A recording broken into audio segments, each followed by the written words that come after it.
Bonsoir, je vous retrouve comme convenu un mercredi sur deux, donc là on est le 17 mars à 18h30 en direct pour vous donner des conseils à vous, vendeurs ou acquéreurs qui avez un projet immobilier. Et aujourd'hui, je vais recevoir Bruno Lepelletier, que vous connaissez déjà peut-être si vous avez regardé mes lives en direct ou en replay. Bruno vient souvent en tant qu'invité pour expliquer son métier. Il est courtier financier sur Aix-en-Provence et il donne plein de très très bons conseils si vous avez le projet d'acheter pour votre prêt immobilier. Alors, je me présente, je suis Sophie Avédian, conseillère en immobilier sur Aix-en-Provence et sa région, et notamment plus spécifiquement sur le quartier du Lys des Ânes et du Pont-de-Béraud, où j'habite également, et un quartier que j'aime beaucoup. Et donc, j'ai décidé pendant le premier confinement de vous donner des conseils pour vous aider dans votre projet immobilier. Donc, je vais faire rentrer Bruno.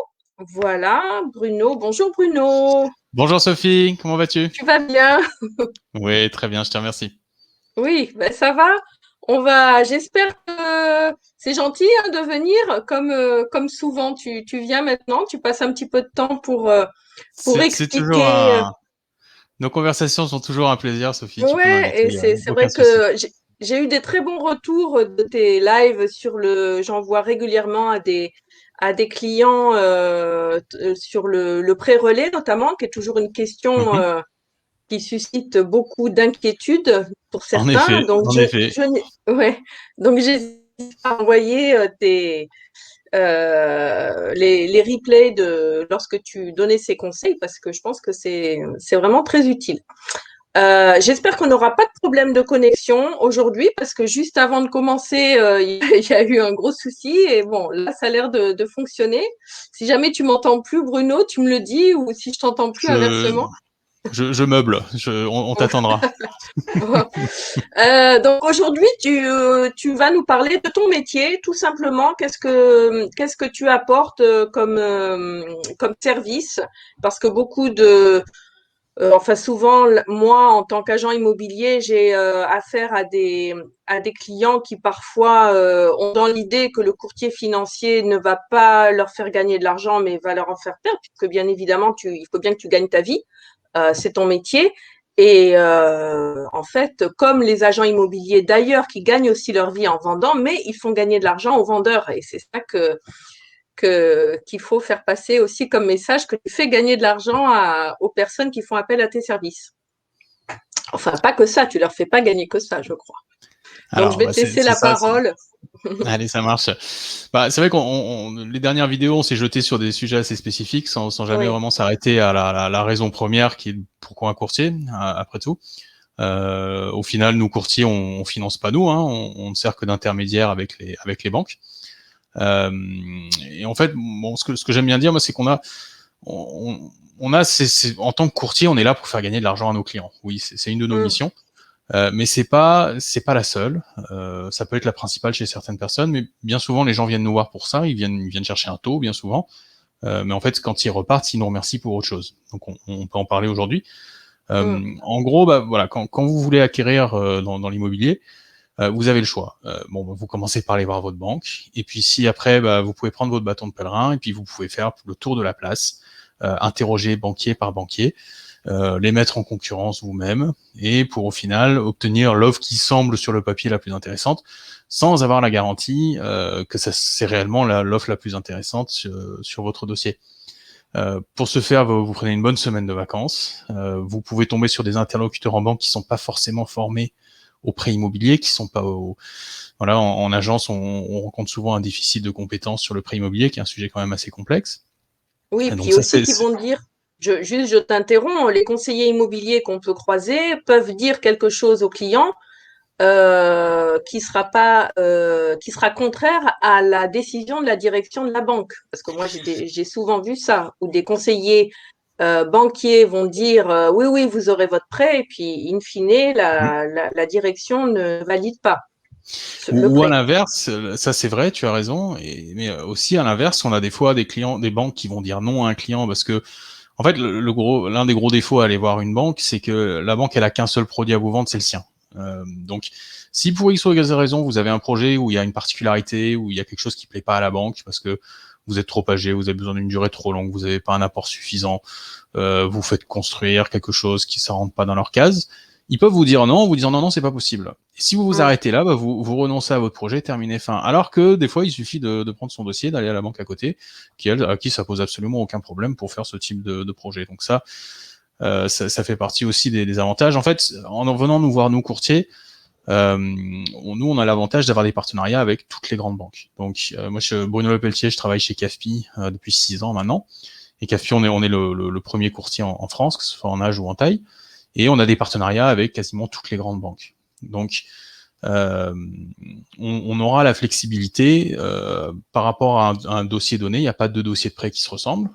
Selon votre situation pro, vos âges, vos apports, le type de projet, où est-ce que vous achetez, c'est la résidence principale, c'est du locatif. Voilà, il y a pas une banque qui va se positionner de manière universelle mieux que toutes les autres. Et chaque banque a sa politique commerciale, sa stratégie, et qui change au fur et à mesure des mois, selon leurs objectifs, selon leur faim du moment ou leur peur du risque du moment. Et nous, en tant que courtier, vu qu'on a des relations avec toutes les banques, on a ce point de vue qui permet d'orienter tout de suite un dossier vers 2, 3, des fois une banque immédiatement. On sait, ça arrive en 30 secondes de rendez-vous, on sait pertinemment où est-ce qu'on va amener le client. Par rapport à son profil, tu veux dire. Par rapport à son profil, tout à fait. Une banque va, par exemple, il y a des banques peut-être qui travaillent plus pour les fonctionnaires ou d'autres qui vont plus aider peut-être des investisseurs. Enfin, je sais pas, je dis des bêtises, mais en fonction du profil de ton acquéreur, c'est d'emblée quelle banque pourra répondre à sa demande. D'emblée, non. Des fois, la situation peut être un peu on va interroger plusieurs banques, mais bien souvent, oui, on a une idée assez précise déjà, assez rapidement, parce que toutes les banques n'ont pas la même politique commerciale. Certaines banques, par exemple, par rapport aux conditions de ton qu'elles donnent, vont privilégier l'apport que vous mettez au projet. D'autres vont vous privilégier si vous êtes jeune. D'autres vont vous privilégier, vont rechercher des profils un peu plus développés et vont axer sur les projets locatifs, parce que souvent les profils investisseurs ont déjà du patrimoine, ont des revenus intéressants pour les banques. Certaines banques vont se positionner sur les durées courtes, d'autres sur les durées longues. Donc voilà, il y a tout un tas de facteurs dans un dossier qui fait, qui au final nous fera négocier les meilleures conditions. Et ça, si on n'a pas la flexibilité d'avoir toutes les banques dans son portefeuille pour déjà les mettre en concurrence les unes avec les autres et savoir bien orienter le dossier au départ, c'est compliqué de le faire soi-même. Donc, en gros, moi, courtier, en tant que mandataire, j'ai 3 missions. Mon rôle, c'est quoi? C'est vraiment de me substituer à mes clients dans la négociation de leurs prêts. Donc, j'interviens sur 3 points pour ce faire. Le premier point, je suis là pour faire gagner de l'argent à mes clients. Donc que ce soit en négociant les conditions de taux, évidemment, mais on va aussi regarder par rapport à l'assurance emprunteur, qui représente un coût très important du coût total d'un crédit. On va regarder d'éventuelles exonérations d'indemnités de remboursement anticipées. Si, par exemple, un couple de jeunes qui achète un premier appartement, il y a fort à parier que dans les 6, 7, 8 ans, ils vont vendre et racheter autre chose, la petite maison, le pavillon avec le bout de jardin. Ça, évidemment, négocier l'exonération des indemnités de remboursement anticipées est important. D'éventuelles conditions de modulation qui peuvent être intéressantes pour les clients s'ils ont un projet particulier. Donc voilà, il y a pas mal de choses qui nous permettent de baisser le coût total d'un crédit et on les passe en revue systématiquement pour nos clients. Donc on est là pour optimiser le coût de total que va payer le client sur son crédit. Le deuxième point, je suis là j'ai un rôle de conseil. Donc selon où est-ce que vous en êtes dans votre projet, si vous êtes en calcul d'enveloppe, on va regarder par rapport à vos revenus, par rapport à votre apport, par rapport à la durée que vous êtes prêt à partir, par rapport à la mensualité que vous voulez ou vous pouvez payer vis-à-vis de l'endettement, du taux d'endettement. Je vais proposer plusieurs simulations. Comme ça, les emprunteurs peuvent partir sur celle qui leur convient le mieux. Ensuite, je fais aussi, pendant les recherches des clients, quand ils voient des biens, s'ils disent tiens, ça pourrait coller, on pourrait faire une offre. On va aussi regarder les différents scénarios possibles, que ce soit un achat dans l'ancien, un achat sur plan dans le neuf, ou pourquoi pas un terrain plus construction. Vous avez éventuellement droit au prêt à taux zéro. ça change la donne par rapport à l'analyse bancaire, etc. Donc on va voir toutes ces simulations. Vraiment, on épuise tous les scénarios possibles que les clients, que les emprunteurs peuvent utiliser. Pendant les recherches, on met à jour les simulations. Faut regarder ce que font les taux aussi, si ça traîne un peu. Des fois, ça peut prendre plusieurs mois une recherche avant d'aboutir. Donc on peut aussi défendre un dossier, hein, si vous tombez sur un vendeur qui vous demande de montrer patte blanche au niveau du financement. On est parfaitement à même de dire au vendeur, oui, on a analysé le dossier, on a regardé le relevé de compte, on a regardé les avis d'impôt, le dossier est bon, il y a de l'apport, il y a ci, il y a ça, ça passe, vous pouvez leur faire confiance, vous pouvez signer un compromis. Et ça, je sais que toi, en tant qu'agent immobilier, c'est quelque chose de précieux d'avoir pour tes vendeurs, d'avoir un regard sur le dossier de tes acquéreurs, d'être sûr que tu vas pas planter tes vendeurs au bout de 2 mois parce qu'en fait, ils sont pas finançables, ils ont un refus de prêt. Ah oui, c'est pour ça que systématiquement, je t'envoie mes clients dès qu'ils veulent faire une offre. Ouais.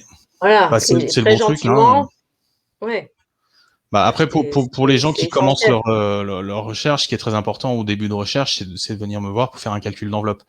Ça sert à rien de partir la fleur au fusil dans le vague par rapport à combien vous pouvez acheter, parce que déjà, ça va vous permettre d'organiser vos recherches plus efficacement. Ça évite de partir sur des biens, d'aller faire des visites qui sont pas à votre portée.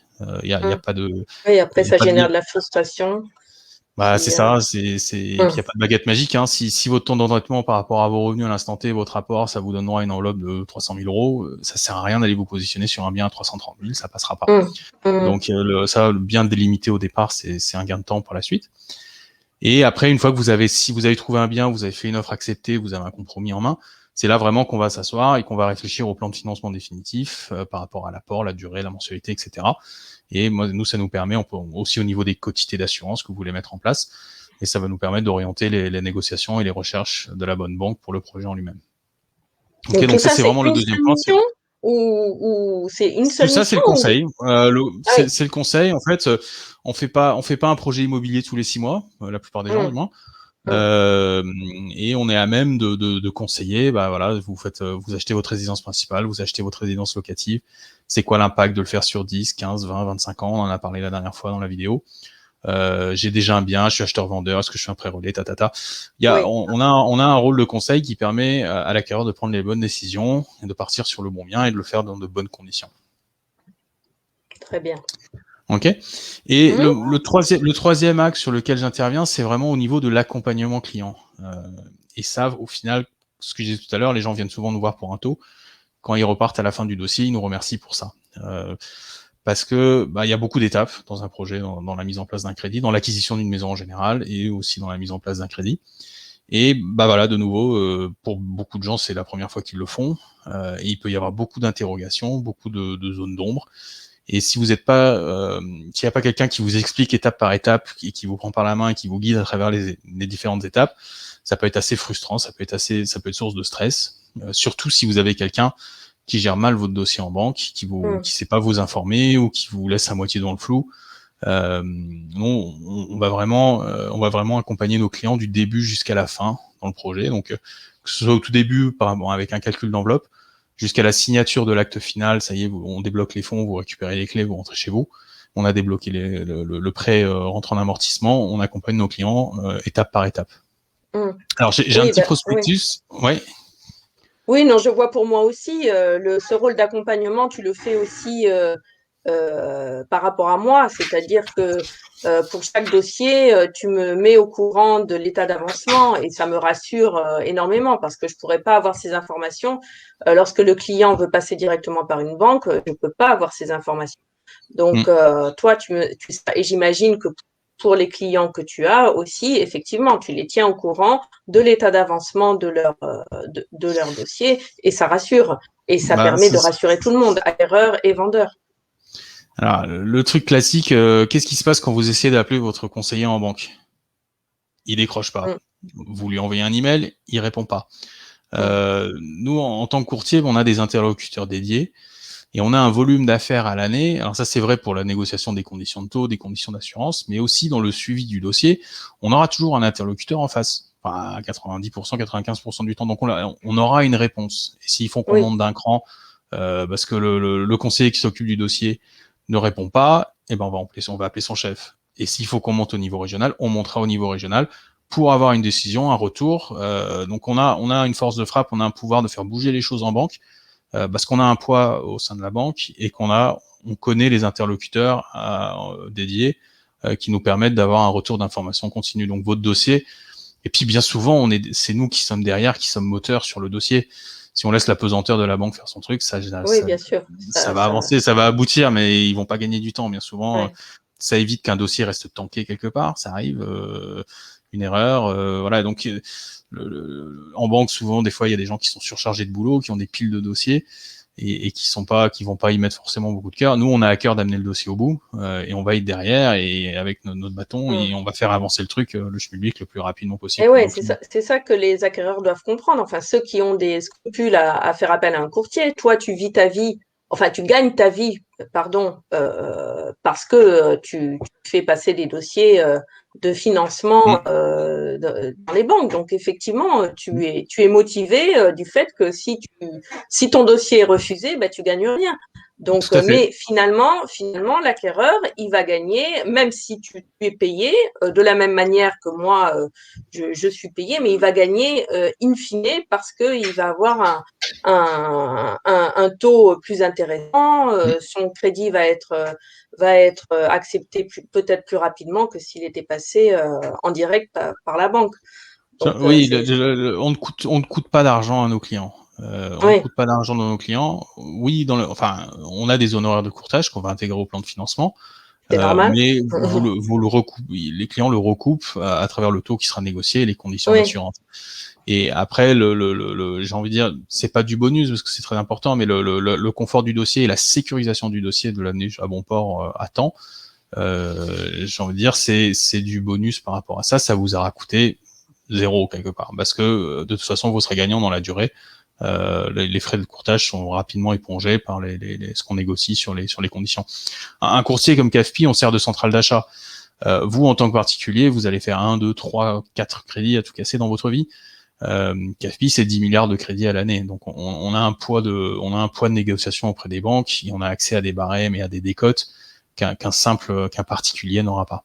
Donc, c'est ça, c'est aussi l'avantage qu'on fait profiter nos clients. et peut-être que aussi vous pouvez peut-être faire passer un dossier dans une banque.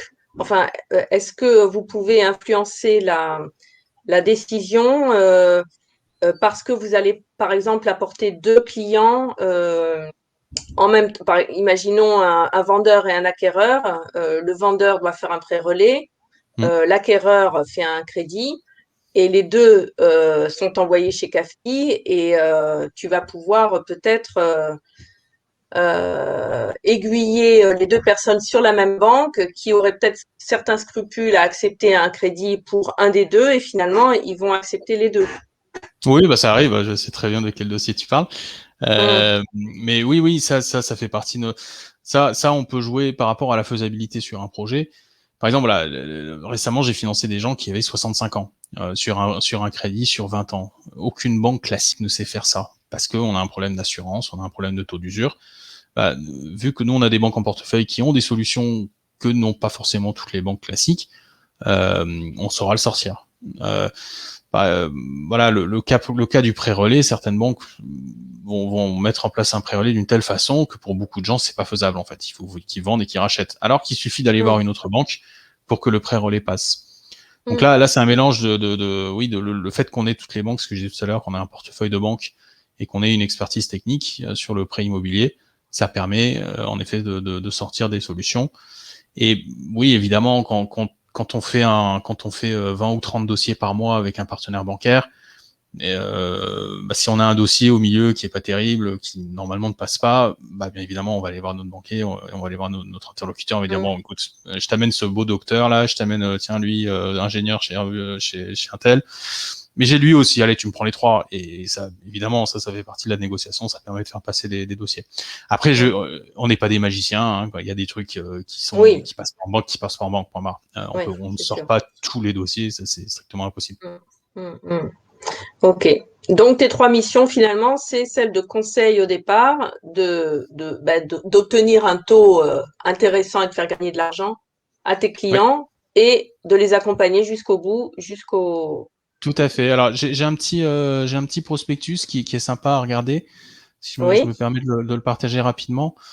Ça montre les étapes d'un dossier, en fait. Ça peut être intéressant pour attends, je Alors, retrouve.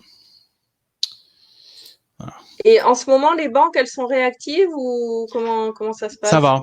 va, ça va. Les banques ont faim en ce moment. On a plutôt la main avec les banques. On a eu un peu peur en fin d'année dernière avec le deuxième confinement. Là, Oui. elles sont revenues en début d'année. Elles sont toutes venues nous voir. Ouais. Il doit y Mais avoir elles moins ont, de dossiers quand même, parce qu'il y a moins de biens à vendre en ce moment. nous on ne le voit pas. Hein, ça Vous voyez bouge pas? quoi. Ça bouge. Mm, Il y a eu un mois de janvier un peu mou, mais depuis, puis on discute avec les notaires aussi. Hein, le mm, marché, enfin du moins sur Aix. Hein, nous on est une ouais, vision très locale ouais. des choses. Non, mais il y a une très forte Sur Aix, demande sur Aix, c'est sûr, mais ah oui, le marché est brûlant. Hein, ouais, c'est un marché ouais, ouais, ouais, et il y a beaucoup d'acquéreurs qui cherchent. On fait beaucoup de calculs d'enveloppe et qui trouvent pas. ouais, Donc ouais. non, il y a pas. Je me plains pas. Moi, je trouve que Oui, oui, le marché bouge bien en ce non, moment. Quoi. oui, oui. Alors, est-ce qu'on Ah, voit suffisamment gros? je peux l'agrandir un peu. Ouais, voilà, peut-être. C'est bon? Ouais. Ok. Alors rapidement. Hein, donc là, c'est ce que je disais Est-ce- tout à l'heure. C'est le premier. Voilà, j'irai vers comme ça. C'est bon? Oui. Ok. Donc ça, c'est le premier rendez-vous. Donc soit c'est un calcul d'enveloppe, soit vous avez déjà un projet signé, ou vous êtes au stade de l'offre, où on va regarder ensemble déjà est-ce que ça passe, les différentes simulations par rapport au taux du moment, etc. Une fois que vous avez un compromis signé, on constitue le dossier. Donc il y a tout un tas de pièces administratives qu'il faut pour monter un dossier de prêt. C'est assez lourd un dossier de prêt. Donc là aussi, l'avantage de passer par un courtier, c'est que, et notamment par nous, CAFPI, c'est qu'on est très vigilant, on ne présente pas de dossier incomplet en banque. Mm, Et ça évite de perdre du temps plus tard parce qu'il manque un avis d'impôt, parce qu'il manque un relevé de compte, parce qu'il manque une quittance de loyer. Le dossier traîne, le temps que le banquier vous fasse la demande, que vous lui renvoyez, qu'il le renvoie à son service, on a perdu une semaine. Nous, on n'envoie que des dossiers complets en banque, on sait quelles pièces demander dès le départ, et c'est la garantie où le banquier, quand il voit un dossier CAFPI arriver sur son bureau, il sait que le dossier est complet, il peut le traiter mm, dans l'heure, mm, et c'est réglé. Donc ça, c'est ouais, important, la rigueur administrative, ça plaît pas à tout le monde, mais voilà, c'est un point de passage obligatoire, les oui. papiers. Donc il faut nous mandater. Alors, petite parenthèse sur ça, sachez que si vous mandatez plusieurs courtiers, c'est desservir votre dossier. Pourquoi? Parce qu'il y a une règle dans la profession, c'est premier arrivé, premier servi. Et si vous mandatez plusieurs courtiers, on va se marcher les uns sur les autres, en fait. Parce que la banque n'acceptera le dossier que d'une seule source, que d'un seul canal. Et là, les banques ont horreur de voir le même dossier arriver de plusieurs courtiers. Donc, si vous voulez, au départ, là, quand vous commencez à vous renseigner, si vous voulez aller voir plusieurs courtiers, allez-y. Mais n'en mandatez qu'un. Mandatez le courtier qui vous sentez bien ou à qui vous avez envie de bosser. Euh, Parce que si vous mandatez plusieurs courtiers, c'est la pagaille. Aussi, évitez d'aller voir des banques en direct, notamment votre banque. Si toutes les banques que vous allez voir vous en direct, ça vous tag. La banque vous tag comme traitant en direct et n'acceptera plus votre dossier d'autres canaux. Donc, vous vous privez du courtage en fait. Si vous allez voir 6 ou 7 banques et vous venez me voir ensuite, je vous dirai, vous avez fait mon boulot, je ne vous sers à rien. Ouais, Donc, tu peux plus. voilà, j'ai plus la main sur le dossier, je peux le déposer nulle Mm, part. Enfin, du moins, je peux pas le déposer chez toutes les banques que vous avez été voir vous en direct. Donc c'est mm, important, prenez votre décision en amont sur votre dossier, soit vous le confiez à un courtier, soit vous le faites vous-même. Mais n'essayez pas de faire mm, les deux. Le courtier n'est pas là pour être mis en concurrence, ça sert à rien. Le courtier, il est là pour prendre vos dossiers et faire le boulot de mettre les banques en concurrence sur mm. votre. Parce que sinon vous perdez votre temps et vous faites perdre le temps à tout le monde en fait. Je fais Donc juste un petit parallèle. Ça me fait ouais, penser ce que tu dis au mandat exclusif. ouais, Je, c'est un peu le même C'est sujet, un peu ouais. le même principe, Mm. c'est-à-dire effectivement, enfin bon, ça m'a vraiment fait tilt quand tu l'as dit. Un vendeur qui prend plusieurs agences en même temps, les agences se font concurrence, alors Oui. qu'en mandat exclusif, l'agence elle travaille à fond pour le vendeur. Mm. Mm. Et c'est un peu la même la même image que tu m'évoques en Mm. parlant de ça, oui. Mm. Bon, Tout allez, à je te fait, redonne tout la à fait. parole. C'est pas le Donc, sujet aujourd'hui. on pourra faire une autre vidéo si tu veux. Donc, sur la base d'un dossier complet, nous on fait notre travail de négociation. On va récupérer un accord de principe chez un de nos partenaires. Donc là, c'est pas encore une offre, c'est pas une attestation d'accord de prêt, mais c'est la banque qui a validé le risque du dossier, qui fait une proposition commerciale. Si vous l'acceptez, là on fait les assurances emprunteurs et on va passer au rendez-vous de bancarisation. Il faut savoir que dans 95% des cas, pour obtenir de bonnes conditions de taux, il faut accepter de devenir client dans la banque qui vous finance. Aujourd'hui, le crédit immobilier est un produit d'appel pour les banques. Elles se servent du crédit immobilier pour récupérer de nouveaux clients et elles sont prêtes à faire des offres où elles gagnent quasiment pas d'argent sur le crédit immobilier pour avoir de nouveaux clients. Du coup, elles se rattrapent sur d'autres produits annexes. Donc, la domiciliation de vos revenus, les flux monétaires, c'est le nerf de la guerre pour les banques. Mais aussi, elles vont vous fourguer leur multirisque habitation, l'assurance sur la maison qui finance. Ils vont vous demander de prendre une carte de crédit, une carte de paiement chez eux, donc une convention de compte avec les moyens de paiement, l'accès Internet, etc. Certaines banques vont vous demander votre épargne résiduelle. Si vous avez un livret A dans votre banque actuelle, tiens, le livret A, je veux le récupérer. Donc ça fait partie des trucs classiques. Si vous n'êtes pas prêt à changer de banque, ça va vachement limiter le champ des possibles. Ça va le limiter à votre banque, en gros. Et c'est dommage. La mise en place d'un prêt immobilier, c'est vraiment le bon moment de regarder de changer de banque, parce que c'est là où vous pouvez faire vraiment des économies. C'est pas en quittant votre banque classique où vous payez 7 € de carte par mois pour aller à une banque en ligne que vous économisez grand-chose. Par contre, d'une banque à l'autre sur un projet immobilier, vous pouvez économiser 30, 40, 50 € par mois entre l'assurance et le coût de crédit. Et ça, vous le multipliez sur 10, 15, 20 ans, ça représente des sommes importantes. Donc voilà, il faut être prêt à être flexibilité. Donc ça, c'est les contreparties. Le rendez-vous en banque, c'est quoi? C'est pour ouvrir le compte, il faut un compte support au crédit. Alors moi, j'accompagne systématiquement mes clients en agence. Pourquoi? Pour deux raisons. Déjà parce que c'est un rendez-vous où les clients vont signer la demande de crédit. Donc je les accompagne pour être sûr qu'il n'y ait pas d'erreur, que le taux n'ait pas bougé, qu'il n'y ait pas une erreur sur le plan de financement, qu'il n'ait pas rajouté une assurance ou un truc comme ça. Et le deuxième raison, c'est un peu moins glamour, mais c'est pour m'assurer que le conseiller qui reçoit les clients comprenne ce qu'il fasse. On a des surprises des fois. 9 fois sur 10, ça sert à rien, mais j'accompagne mes clients quand même. Une fois que en parallèle, on aura fait les assurances emprunteurs. Donc ça, on en a parlé longuement des assurances emprunteurs dans une autre vidéo, mais c'est un sujet important, il faut que vous soyez assurable. Une fois que ces deux étapes-là sont OK, la banque édite les offres de prêt, vous les envoie. Quand vous recevez les offres, en fait, moi, je reçois les clients et je fais une lecture des offres avec eux. Alors déjà, je leur explique comment mettre la bonne date, signer au bon endroit, parce que s'il y a une erreur, c'est un document officiel qui est légiféré par... il y a un délai de réflexion de 10 jours à respecter. Et si c'est non conforme, faut tout refaire, on perd 3 semaines, ça décale la signature. Et puis je prends le temps d'expliquer toutes les conditions générales et particulières de l'offre. Les clients savent exactement dans quoi ils s'engagent. Là, on parle d'investissement sur 20, 25 ans. Ça vaut le coup de s'asseoir à 1 heure pour comprendre exactement ce qu'on signe. C'est des décisions lourdes. Et après, j'accompagne les clients. Alors, j'accompagne pas physiquement les clients chez la signature notaire, mais je fais le lien au moment de la convocation du notaire entre la banque pour le déblocage du fonds, les clients pour le déblocage de l'apport à eux. Et je m'assure que les fonds arrivent bien en temps et en heure chez le notaire pour que les clients, quand ils arrivent chez le notaire, les fonds soient là, qu'ils puissent signer et récupérer les clés. Donc voilà, j'accompagne vraiment les clients du début jusqu'à la fin. Après, j'assure le service après-vente, j'ai envie de dire. Si plus tard, vous voulez faire une modulation d'échéance, vous voulez faire un remboursement anticipé, est-ce que ça vaut le coup ou pas? Vous avez une question par rapport à l'assurance, n'importe quoi, évidemment, je réponds avec plaisir, quoi. Ok, super. Ça montre effectivement ton utilité. Oui. C'est ça. Comme je disais tout à l'heure, les gens bien souvent nous remercient à la fin. Enfin, certains acquéreurs nous disent non mais sans Monsieur Le Pelletier, sans vous, on n'y serait jamais arrivé. Bon, c'est pas forcément vrai, mais c'est comme ça qu'ils le ressentent. On a aussi un rôle déterminant pour certains dossiers à particularité. Vous êtes auto-entrepreneur depuis 2 ans, vous êtes intérimaire contractuel de la fonction publique, vous avez pas totalement les frais de notaire en apport, vous avez eu des problèmes de santé, vous allez avoir du mal à vous assurer chez une assurance groupe d'une banque. Vous voulez faire construire sur un terrain, mais vous voulez faire un marché de travaux, pas un CCMI. Voilà, il y a tout un tas de dossiers qui peuvent sortir des cases où votre propre banque peut très vite vous dire non, mais on fait pas. Ou nous, on aura des solutions à proposer chez d'autres banques. Donc on s'oriente plutôt vers la recherche de faisabilité, mais selon les dossiers, des fois, on est dans la recherche de conditions de taux. Sur d'autres, on est vraiment dans la recherche de faisabilité. Bon. Bruno, ça fait presque 30 minutes que tu parles. Je suis très bavard.